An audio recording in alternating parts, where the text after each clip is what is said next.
Soekarno, Jakarta ni, ambil Grab ke Stesen Halim. Stesen Halim. Masih toilet. Bersih. Let's go.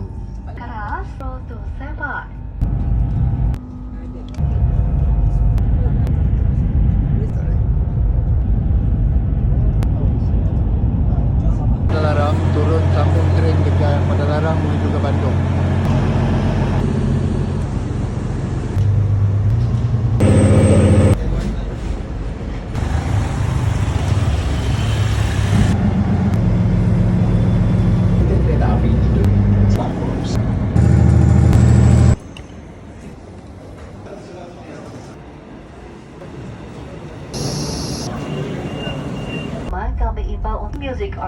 Dalam kereta api cepat ni, kami berada di coach nombor 6. Okey, nombor 5 tersedia menu, ada roti-roti, ada kopi, ada snack.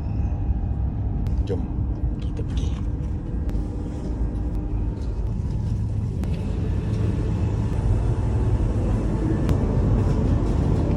Susu panas bukan? Ya. Menikmati kopi dengan roti dalam kelajuan 300 km sejam.